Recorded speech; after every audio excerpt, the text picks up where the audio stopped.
Dragi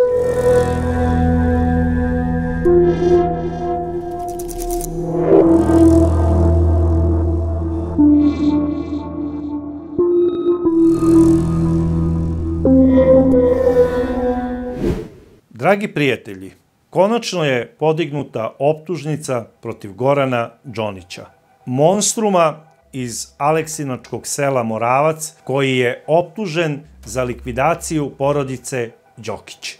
Posle 6 meseci podignuta je optužnica za ubistvo sa umišljajem, odnosno za 3 teška ubistva sa umišljajem.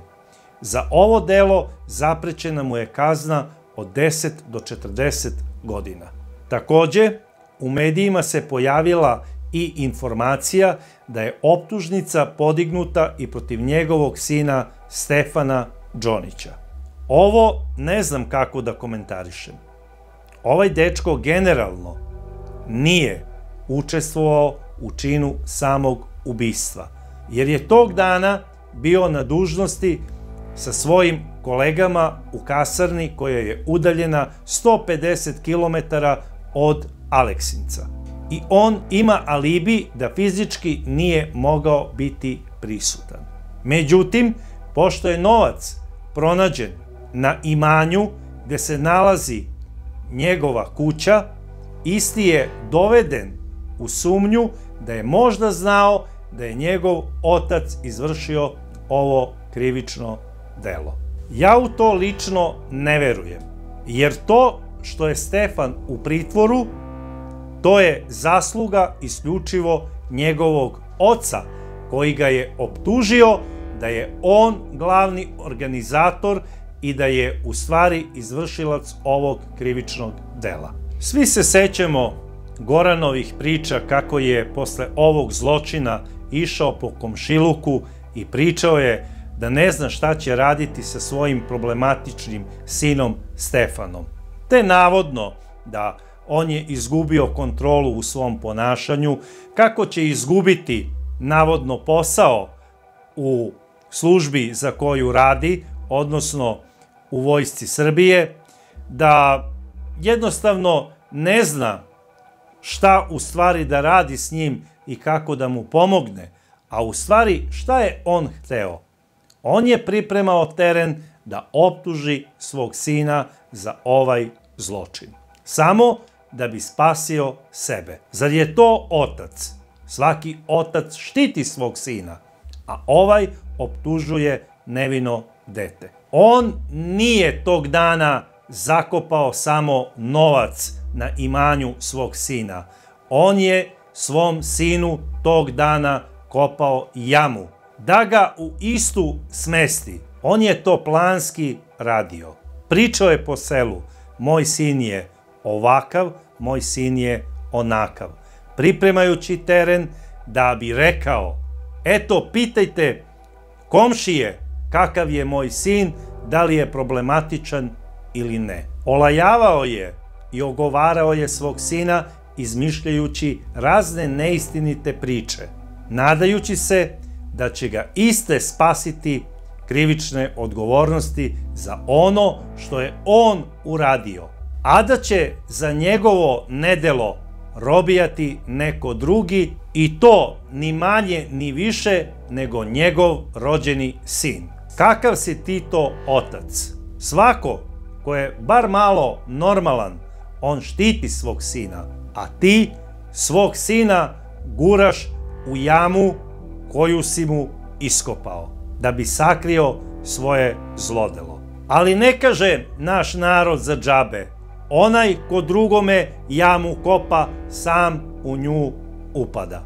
I ja se nadam, Gorane Đoniću, da ta jama za tebe neće imati dna i da će biti dovoljno duboka da nikada iz nje ne izađeš. Sram te bilo, Gorane Đoniću, ali se nadam da će biti udovoljena i pravda za tvog sina, jer sam čvrsto ubeđen i verujem u to da ovaj mladić sa tvojim nedelom nema nikakve veze.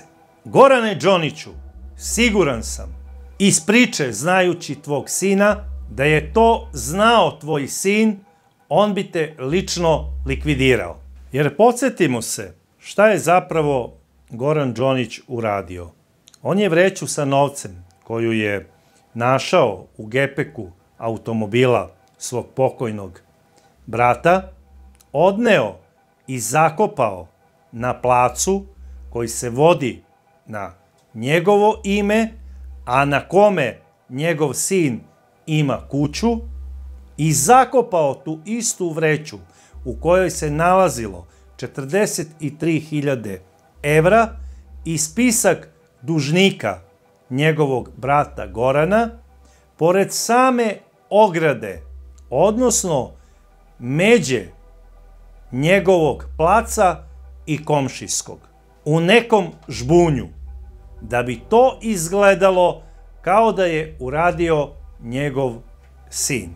Molim vas, neko ko radi kao pripadnik vojske Republike Srbije i koji dobro zna zakone iste države koju štiti, nikada ne bi ovako nešto uradio. Jer on je dao zakletvu ovoj zemlji i voli sve njene ljude bez obzira na veru, rasu i nacionalnost. A možete zamisliti koliko je voleo svog pokojnog strica i njegovu porodicu. Neko ko hoće da sakrije neki novac koji je ukrao i pritom počinio još neko krivično delo da bi došao do istog, nikada ne bi sakrio na sopstvenom imanju. To je van svake pameti. To može da uradi samo onaj isti čovek koji je pištolj kao krunski predmet izvršenja ovog krivičnog dela bacio u dimnjak svog sopstvenog tasta. Zato, Gorane Đoniću, ja verujem da si lično ti umešan u ovo ubistvo i da niko nije znao da se sprema izvršenje ovog krivičnog dela, osim tvog mozga koji je spremao ovaj zločin 6 meseci. I ja se samo pitam, kada je to Goran Đonić zakopao ovaj novac? I gde su ključevi od ulaznih vrata kuće njegovog brata i od menjačnice, koji nisu pronađeni pored likvidirane porodice? Ključeve sopstvene kuće imala je i supruga, i ćerka, i sam Goran Đokić. Takođe, u Goranovoj jakni se nalazio i ključ njegove menjačnice. Nisu pronađeni ključevi. Najverovatnije, onaj koji ih je likvidirao, planirao je da ode i na tenane odradi premetačinu. Međutim, nije stigao da istu izvrši. Gorane Đoniću, ja verujem da isto znaš gde su i ključevi od porodične kuće porodice Đokić. I ko zna po čijim dimnjacima si bacio iste. Nadam se da će te tužilaštvo navesti da priznaš i ove detalje. Toliko za sada o Goranu Đoniću, a do sledeće čudne priče ja vas pozdravljam.